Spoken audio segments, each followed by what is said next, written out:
So I'm going to be very straightforward with you all today.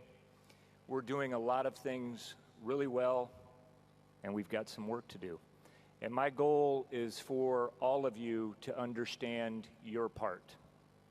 First, I am proud of our Army. Recently, I visited several of our Army formations. In Germany, I saw 2nd Cavalry Regiment who are clearly focused on building their warfighting skills and innovating to stay ahead of the threat.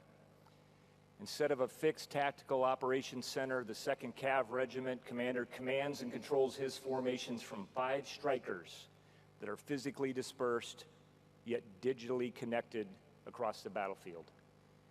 That commander understands the challenges of large-scale combat operations and is adapting in real time to be more mobile, low signature, and lethal.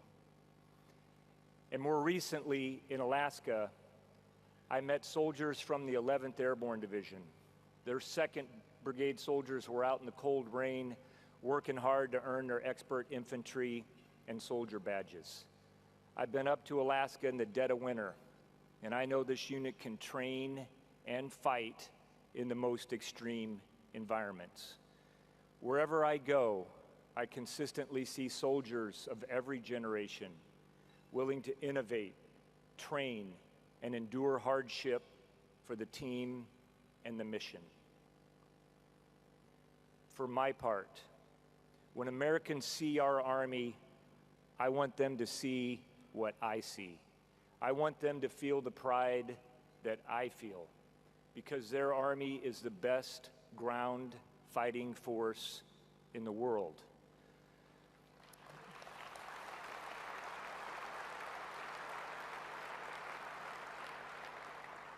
When our Army hits the dirt, our nation means business.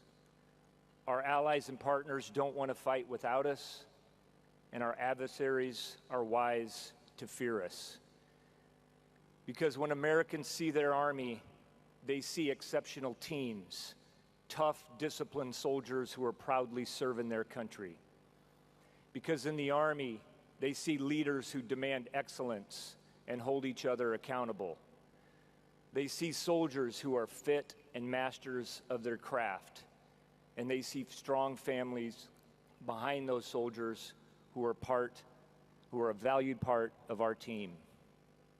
And finally, and particularly important given our interconnected world today, they see an Army that knows how to innovate, adapt, and thrive in new conditions. Hang on a second.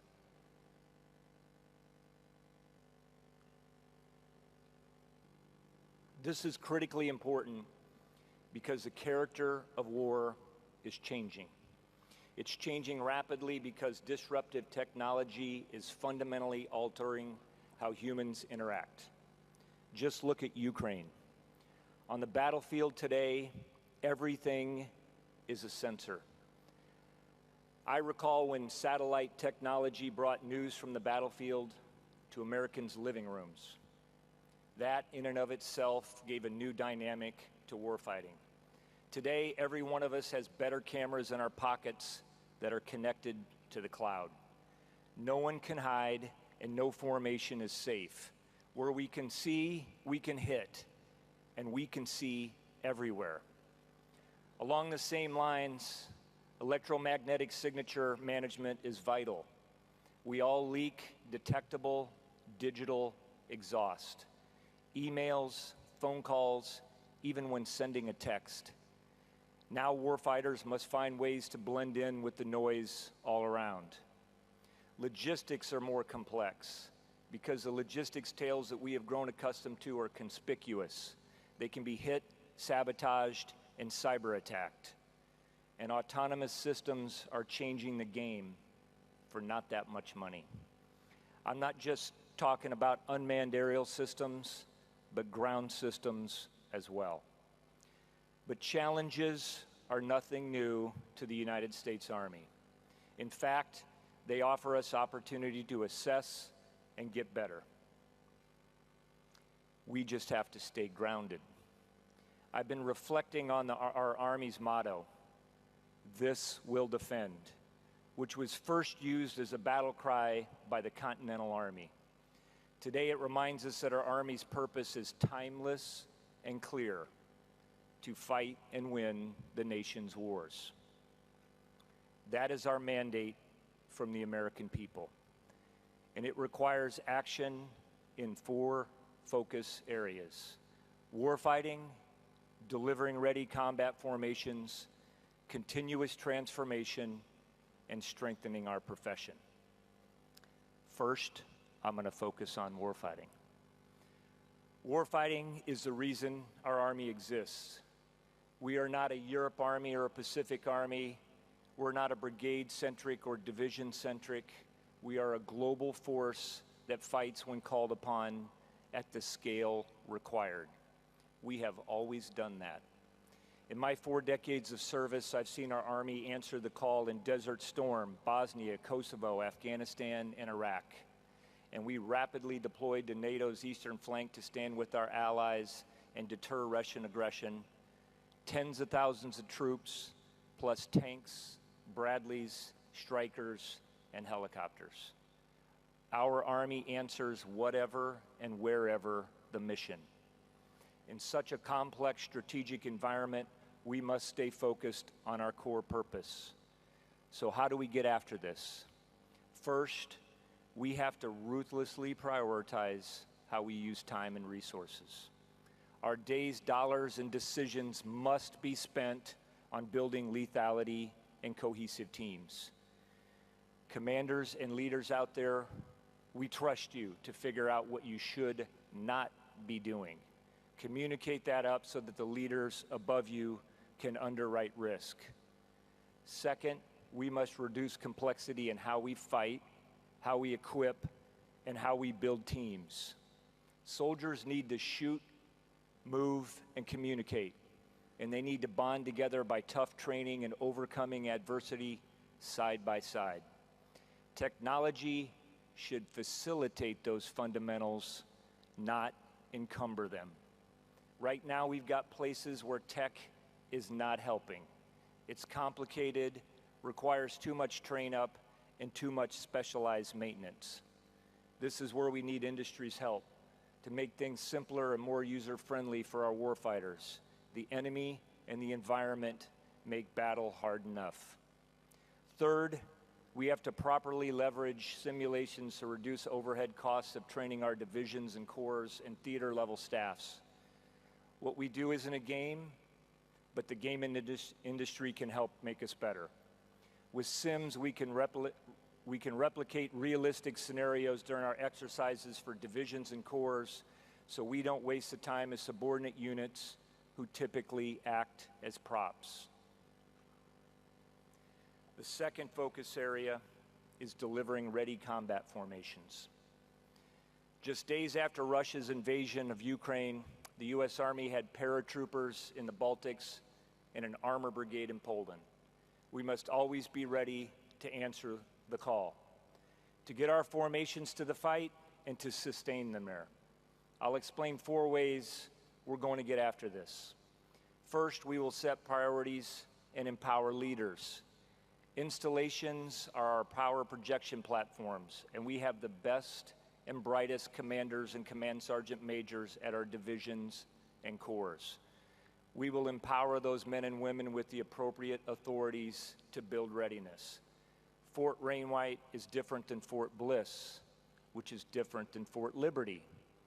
Local leaders know best how to enact local solutions.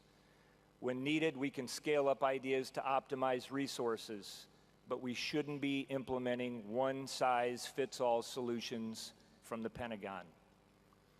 At the heart of readiness is soldiers and families. Our Army fights with people. So leaders will have the technology to deliver timely, accurate formation that is specific to the formation's needs. We are working on an app right now to help with that. It's going to be good, something that soldiers and families actually want to download from the App Store. Second, our leaders spend too much time laying out equipment and checking serial numbers. We are getting rid of excess equipment starting now.